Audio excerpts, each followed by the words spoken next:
ధనురాశి వారికి జూలై నెల 1, 2, 3, 4 వారాలలో జరిగేటువంటి రాశి ఫలితాలు చూద్దామండి.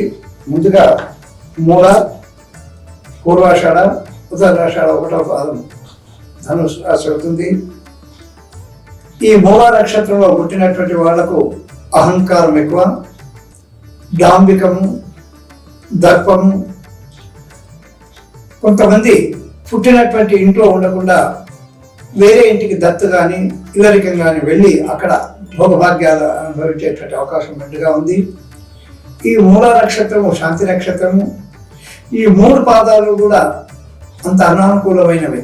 కానీ 4వ పాదంలో పుట్టినటువంటి వాళ్ళు భాగ్యవంతులు, యశస్కరులు, రాజ్యాధికారం కలిగినటువంటి వాళ్ళుగా ఉంటారు. పేరు ప్రఖ్యాతులు మెండుగా ఉంటాయి ఈ మూల నక్షత్రం 4వ పాదంలో పుట్టినటువంటి వారికి. పూర్వాషాఢ నక్షత్రంలో పుట్టినటువంటి వాళ్ళు ధనవంతులు.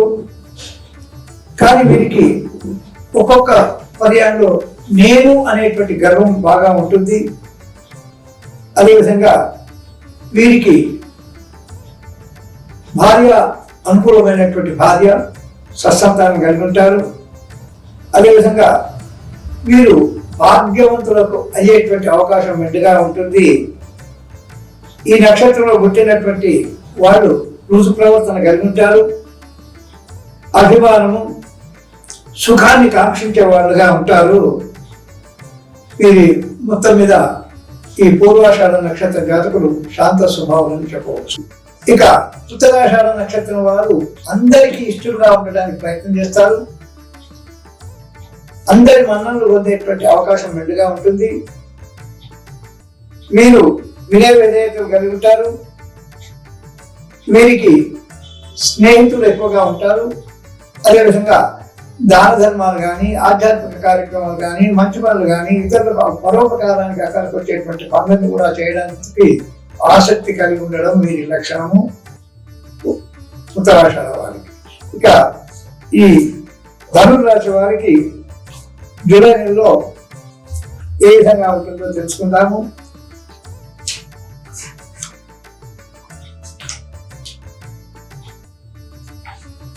ఈ ధనురాశి వారికి జూలై నెల మొదటి వారం కొంత శుభ ఫలితాలు వచ్చేటువంటి అవకాశం ఉన్నా 1వ వారంలో వీరికి శుభ ఫలితాల కన్నా అశుభ ఫలితాలు ఎక్కువ వచ్చేటువంటి అవకాశం మెండుగా ఉంది. వీరికి ఉష్ణ సంబంధమైనటువంటి వ్యాధులు అంటే వేడి వల్ల వచ్చేటువంటి అనారోగ్యము, పారివాళ్ల చేత జ్ఞాతుల చేత కలహారం వచ్చేటువంటి ఎక్కువగా ఇబ్బంది, అదేవిధంగా భార్య వల్ల ధన నష్టం కూడా జరిగేటువంటి అవకాశం మెండుగా ఉంది ఈ జూలై నెలలో మొదటి వారంలో ధనురాశి వారికి.